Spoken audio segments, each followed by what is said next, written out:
The biggest reveal in Silo Season 3, Episode 8 may have been hiding in the title all along. Gray Goo. For weeks, we've been trying to figure out what destroyed the world outside the silos. We knew something was killing people. We knew the surface wasn't simply radioactive. We knew Charlotte's plane had been taken down by something that looked almost impossible to understand. And now the show has finally given that threat a name. Nanotechnology. That changes the question we've been asking since Season 1. Because the mystery was never only about why people were forced underground. The bigger question was why anyone would build dozens of enormous underground cities before the disaster happened. After Episode 8, I think we can finally connect those pieces.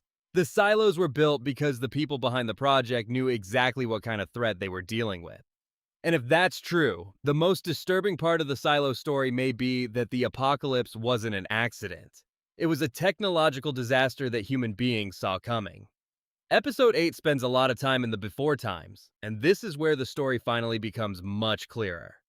Daniel and Helen have been moving closer and closer to the people responsible for the Silo project, while Pier Stenson's involvement has made the whole thing feel much larger than a secret government bunker. Stensen isn't some random billionaire who happened to have money when civilization collapsed. He had access, he had technology, and most importantly, he had a reason to believe the existing world wasn't going to survive. That matters because the silos suddenly stopped looking like a desperate emergency project. They look planned. The entire system was designed around a threat that hadn't happened yet. And the technology involved explains something that has always bothered me about this show. Why is the world outside so strange? Why does modern technology seem to have disappeared? Why are the people inside the silos surrounded by machinery that feels decades or centuries behind the world we saw in the before times? Why does the vault have technology that nobody else seems to understand? And why does the algorithm seem so obsessed with controlling what people know? The Gray Goo theory potentially connects all of those questions. The classic idea behind Gray Goo involves self-replicating nanotechnology becoming impossible to control. Instead of a conventional weapon destroying a city with an explosion, microscopic machines could spread through an environment and keep reproducing. That is exactly the kind of threat that would terrify people building the silos. There is no obvious battlefield. There is no safe-looking contaminated zone. And there may be no way to know where the threat has gone until it is already too late. That's why the Season 3 premiere suddenly looks much more important. We saw Charlotte's aircraft encounter something that could destroy technology in seconds. At the time, it was another silo mystery. Now, after Episode 8, that scene looks like evidence. The surface threat isn't simply something that poisoned the planet. It may be something that interacts with technology itself. And that would explain one of the strangest details in the entire silo world. The silos deliberately depend on old technology. That has always felt like a weird limitation. Humanity had advanced computers, advanced weapons, advanced communication systems, and extremely sophisticated research before the catastrophe. Yet generations later, people inside the silos are repairing old machines with basic tools. Why? One theory that has been circulating among viewers is that the technology restrictions could be connected directly to the nanotechnology threat. If advanced systems made the problem worse, became vulnerable to it, or gave the threat a way to spread, then destroying humanity's technological infrastructure would become part of survival. Suddenly, the primitive nature of the silos isn't just world building, it could be a safety measure. And that gives the vault a completely different meaning. The vault has always been strange because it contains technology that ordinary citizens aren't supposed to know about. If the outside threat interacts with technology, then the people controlling the vault may have been protecting more than information. They may have been protecting the last surviving pieces of advanced technology. That would also explain why the people running the silos are so terrified of uncontrolled information. The system isn't only about keeping people from going outside, it's about controlling what they can learn. Because once people understand the real reason they're underground, the entire social structure becomes much harder to maintain. And Episode 8 gives us another reason to take that possibility seriously. The show has now connected the origin of the silos directly to the technology that caused the catastrophe. That's a huge shift. For years, we've looked at the silo rules from the perspective of the people trapped inside them. Don't go outside. Don't talk about going outside. Don't question the founders. Don't investigate the past. Don't interfere with the systems keeping everyone alive. But imagine being one of the people who designed the original survival plan. If you knew the outside world was contaminated by a technology that humanity couldn't control, what would you do? You would isolate people. You would remove their access to dangerous information. You would control communication. You would monitor every silo. And you would probably make sure nobody could simply decide to open the door. That sounds a lot like the world we've been watching. There is another detail from episode 8 that makes this even more disturbing. The Gray Goo doesn't need to be the only thing that killed humanity. It may have triggered everything that came afterward. Think about the timeline. A powerful technology is developed. The technology becomes a threat. Governments and powerful individuals try to contain it. The response escalates. The world becomes dangerous. The silo project is activated. Then, generations of people are born underground without knowing why. That means the silos could be the final stage of a disaster that began long before anyone inside them was born. And that would explain why the people who built them were willing to make such an extreme decision. They weren't planning for a short-term emergency. They were planning for a world that might remain uninhabitable for generations. But there's one problem with this theory. If the people who built the silos knew what was coming, why didn't they simply stop it? Why spend all that money building underground cities instead of preventing the catastrophe? That's where Pier Stenson becomes even more interesting. Because the show has deliberately made him part of the story at the exact moment we're learning about the technology behind the apocalypse. He presents himself as someone trying to save humanity. But saving humanity and controlling humanity are two very different things. And Silo has spent 3 seasons showing us how dangerous it becomes when one group decides that only they are qualified to make decisions for everyone else. That brings us to the most uncomfortable possibility. What if the people who created the solution were also connected to the problem? What if the technology that destroyed the old world came from the same world that created the silos? And what if the people inside the silos have been living inside the consequences of that decision ever since? Because then the silos aren't simply humanity's escape from the apocalypse. They're evidence of what caused it. And that changes the meaning of almost everything we've seen. There's another piece of episode 8 that I think deserves more attention. The show keeps putting technology and control next to each other. The Gray Goo threatens civilization through technology. The algorithm controls information through technology. The voice appears to know things happening across the silos. The safeguard can wipe out an entire population. And the people inside the silos are kept deliberately disconnected from the technology that created their world. That feels too connected to be coincidence, especially after what happened with Lukas and Kennedy.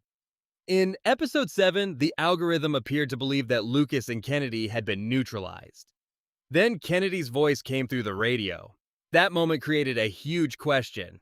How much does the voice actually know? Because if the system controlling the silos were truly omniscient, it shouldn't have been surprised by anything. Yet it keeps getting things wrong. It didn't know Juliet was alive. It didn't know Bernard was alive. It didn't know exactly where Lukas was. And now Lukas and Kennedy survived an encounter that the system apparently considered finished. That suggests something important. The voice may be powerful, but it isn't all-knowing. And that matters for the Gray Goo theory because it gives us another possible explanation for the strange relationship between humans and technology and Silo. The system may have limits. The people controlling it may have limits. And whatever created the original catastrophe may have been something they never completely understood either. That's a much scarier possibility than a perfect artificial intelligence sitting somewhere and controlling every event. Because a limited system can make mistakes, and we've already seen the consequences of those mistakes. The safeguard is another example. The voice is clearly trying to control the situation surrounding Silo 18. But Juliet has already pushed the system into a position where its own rules are becoming a problem. Juliet knows enough now to ask the question that the entire silo system was designed to prevent. Why are people being killed to protect the other silos? Why is survival dependent on keeping everyone separated? Why should one silo be sacrificed if the founders supposedly created the system to preserve humanity? Those questions become much more dangerous once you understand the original purpose of the silos. Because the founders may have believed that controlling humanity was part of saving humanity. And that's where the Gray Goo becomes more than an explanation for the surface. It becomes an explanation for the culture inside the silos. The founders didn't simply bury people, they buried knowledge. They created a society where history could disappear, where technical knowledge could be restricted, where generations could grow up believing that the outside world was death itself, and where a single cleaning could erase someone's identity from the community. That is an extraordinary amount of control. You don't build a system like that because you're worried about a normal disaster. You build it when you believe uncontrolled human behavior could threaten the survival of everyone else. And perhaps that's exactly what the founders believed about advanced technology. There is also the question of the gray substance itself. The show has given us enough information to take the nanotechnology interpretation seriously, but there are still details we don't completely understand. Is the material itself the nanotechnology? Does it destroy living tissue directly? Does it consume technology? Does it reproduce? Was it deliberately released? And most importantly, can it still spread? Because if the answer to that last question is yes, then the surface isn't simply a dead environment. It could still be an active threat. That would explain why opening the silo door is treated as such an extreme event. The founders weren't necessarily protecting people from an old disaster. They may have been protecting them from something that was still out there. And that creates a terrifying possibility for the final episodes. What happens if Juliet discovers that the surface isn't permanently dead? What happens if she finds an area where the contamination behaves differently? What happens if she discovers that the silos were never intended to remain closed forever? The season has already been moving toward that question. Episode 8 gives us the origin story. The remaining episodes can show us the consequence. And there is one detail from the before times that could become very important.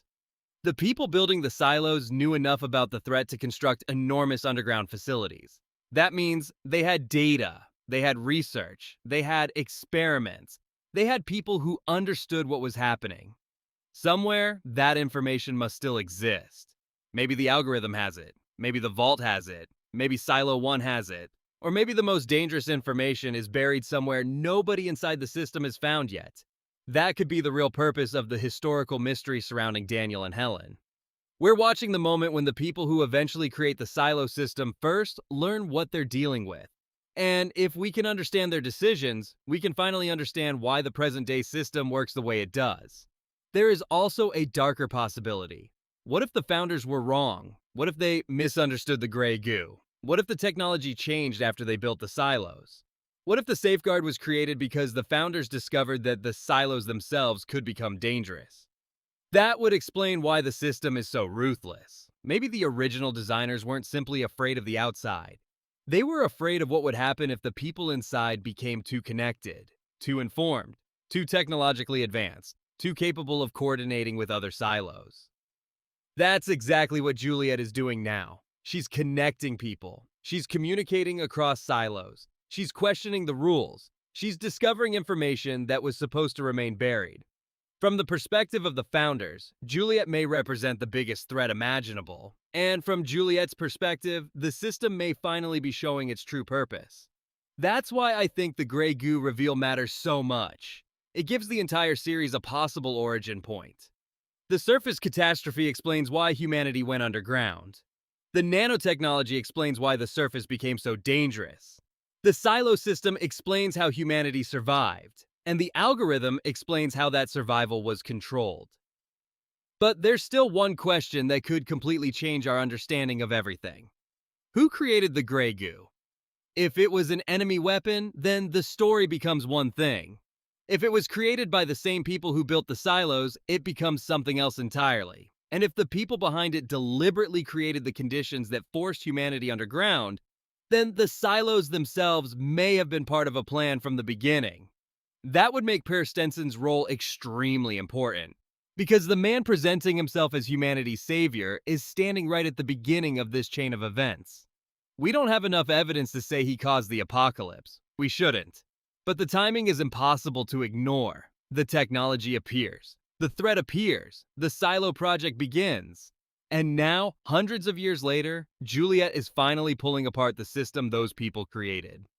That's why I think the strongest theory after episode 8 is this. The Gray Goo was the original technological disaster, and the silos were humanity's controlled response to it. But the people who designed that response decided that survival required more than shelter. It required control, control of information, control of technology, control of movement, control of history, and eventually, control of the people themselves. Juliet is now challenging every part of that system. So the final question isn't simply whether humanity can leave the silos. It's whether humanity can survive without repeating the same mistake that put them underground in the first place. Because if the Gray Goo was created by human beings, then the greatest danger in Silo was never the surface.